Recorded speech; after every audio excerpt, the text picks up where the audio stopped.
Bismillahirrahmanirrahim. Assalamualaikum warahmatullahi wabarakatuh. Perkenalkan, nama saya Dwi Juliana dengan NIM 215211250. Saya dari Program Studi Manajemen Bisnis Syariah. Di sini saya akan menjelaskan mengenai hasil observasi saya di bisnis Kimi Bank Indonesia yang bergerak di bidang tas, yang mana ini diinisiasi dari pondok pesantren.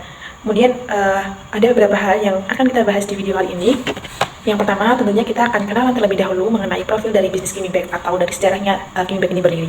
Yang kedua, kita akan belajar terkait korespondensi dan juga terkait pemasaran dari produk Kimi Bank Indonesia. Selain itu, kita akan membahas terkait komunikasi yang dilakukan di bisnis Kimi Bank dan juga korelasi teori komunikasi dengan korespondensi yang ada di bisnis Kimi Bank Indonesia. Jadi, simak video ini sampai selesai. Oke, yaitu yang pertama terkait sejarah berdirinya bisnis Kimi Bank ini. Jadi bisnis Kimi Bank ini berada di Klaten, tepatnya di Pulau Harjo, yang mana ini diinisiasi dari pondok pesantren. Jadi uniknya bisnis ini bukan hanya komersial saja, namun di sini memanfaatkan pondok pesantren untuk kemajuan dan juga kecukupan secara finansial. Yang pertama mungkin kita akan membahas terkait sejarahnya dulu, yaitu di tahun 2011 pada fase supplier. Jadi sebelum menjadi bisnis Kimi Bank dan memproduksi sendiri, Kimi Bank Indonesia ini awalnya seorang supplier, yang mana dimulai pada tahun 2011 dimulai dari Kusnul dan Abdul Haris Akbar menjadi kelompok supplier dari kelompok penjual online produk musiman yang ada di Yogyakarta yang dipimpin oleh Mas Galih.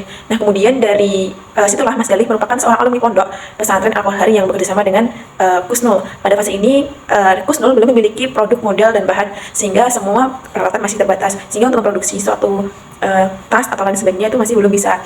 Kemudian pada fase ini alat juga masih apa adanya, mesin jahit baru, mesin jahit butterfly, dan hanya bisa mengerjakan maksimal 15 PCS pesanan tas saja. Kemudian pengadaan bahan dan pengiriman semuanya di Jogja yang dihandle oleh AI itu panggilan akrab dari Abdul Haris Akbar yang saat itu menempuh S2 di UIN Sunan Kalijaga. Kemudian selama beberapa bulan kemudian menjadi supplier salah seorang tim penjual online di Jogja yang bernama Mas Anom mendorong AI yang tadi panggilan akrab tadi untuk menjadi produksi sendiri, yang mana bukan hanya menjadi supplier saja, tapi bisa memproduksi produk sendiri dan dipasarkan serta dijual sendiri.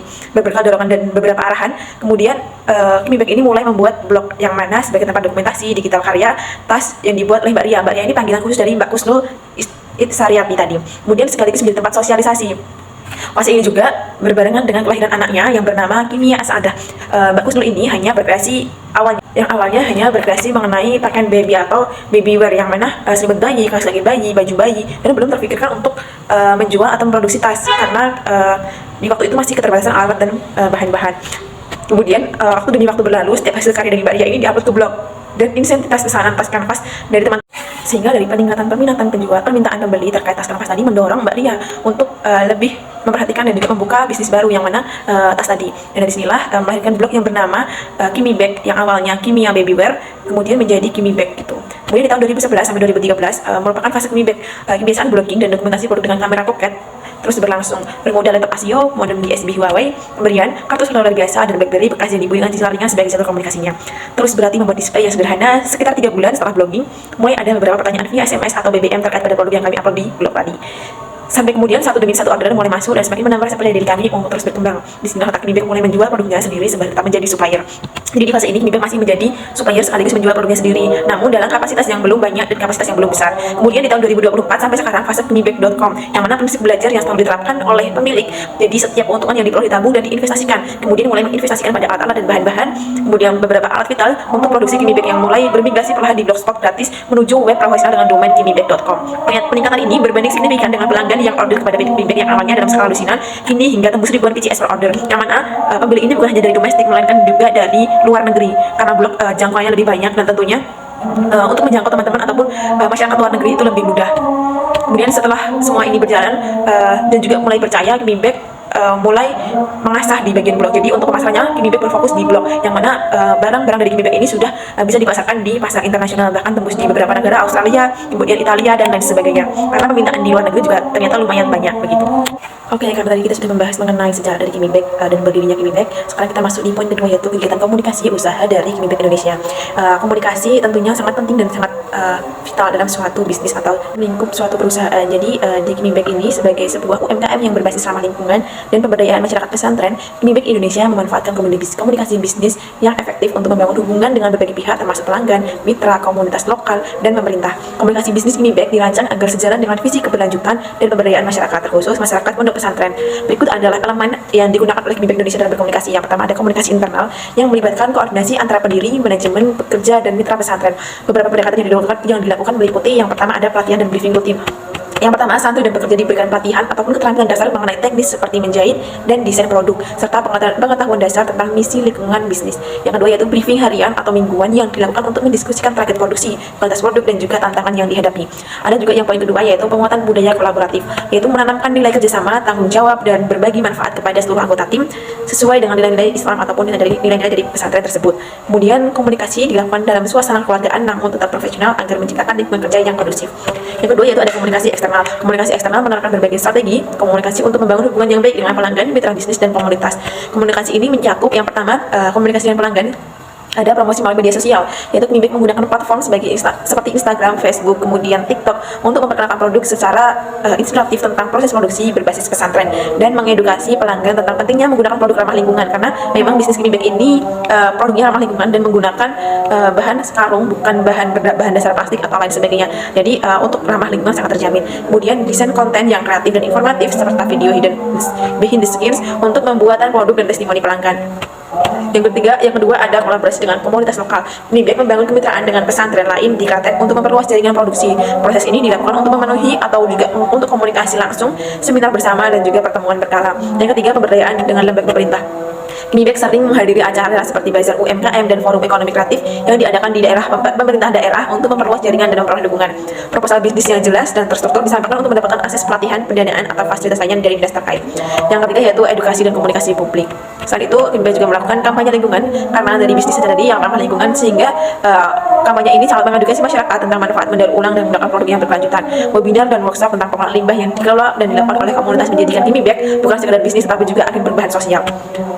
Komunikasi digital. Kimi Baik mengoptimalkan penggunaan teknologi digital untuk mendukung komunikasi bisnis. Kemudian melalui website juga, yang mana tadi juga ada blog atau e-commerce juga. Melalui website resmi, Kimi Baik menyampaikan informasi lengkap mengenai tentang produk, visi dan misi bisnis atau perusahaan, dan juga dampak sosial yang dihasilkan dengan adanya Kimi Baik tersebut.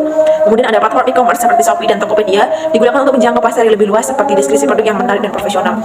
Kemudian ada pemasaran berbasis konten atau konten marketing. Kimi Baik memanfaatkan blog dan media sosial untuk membagikan kisah inspiratif seperti cerita santri yang diberdayakan melalui proyek ini, sehingga menciptakan hubungan emosional dengan pelanggan. Ada juga karena ini di pondok pesantren, jadi ada komunikasi berbasis syariah. Komunikasi bisnis yang berbasis pesantren, Kimi Baik mengedepankan komunikasi yang mencerminkan nilai Islam seperti yang pertama, amanah, menyampaikan informasi produk dengan jujur termasuk bahan yang digunakan, harga dan manfaatnya. Kedua, transparansi dalam menjalin kerjasama. Kimi Baik memastikan semua mitra memahami masyarakat dan juga syarat dan ketentuan yang berlaku tanpa ada unsur riba dan penipuan. Yang ketiga, ada tabayun atau klarifikasi. Jadi ada keluhan atau dari pelanggan ataupun kesalahpahaman, Kimi Baik mengutamakan dialog yang baik untuk mencari solusi bersama.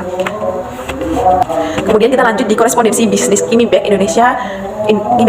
Korespondensi bisnis Kimi Baik Indonesia mengacu pada seluruh aktivitas komunikasi tertulis yang dilakukan untuk mendukung operasional dan interaksi dengan pihak internal maupun eksternal. Sebagai UMKM yang berbasis pesantren dan berorientasi pada lingkungan, Kimi Baik menggunakan korespondensi yang efektif dan profesional dan berbasis prinsip syariah. Berikut adalah penjelasan rinci terkait berbagai aspek korespondensi bisnis yang dilakukan. Jadi ada dua korespondensi. Yang pertama korespondensi internal, yang kedua ada korespondensi eksternal. Baik, yang pertama saya akan membahas terkait korespondensi internal. Korespondensi internal ini dilakukan untuk memastikan koordinasi yang baik di antara anggota tim, termasuk pekerja, manajemen, dan pihak pesantren.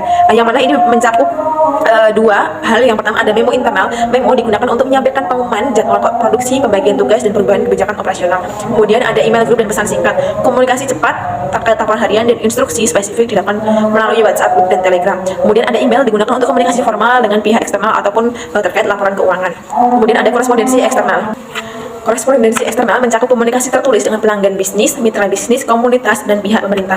Yang pertama ada surat penawaran produk dikirimkan ke calon pelanggan besar seperti toko retail, komunitas lingkungan, atau institusi yang memerlukan produk ramah lingkungan. Surat ini mencakup tentang produk, harga, manfaat, dan cara pemesanan. Yang kedua ada struktur kerjasama. Kimi Baik menjalin kemitraan dengan pihak lain seperti lembaga pemerintah atau pesantren melalui surat resmi yang mencakup detail perjanjian kerjasama.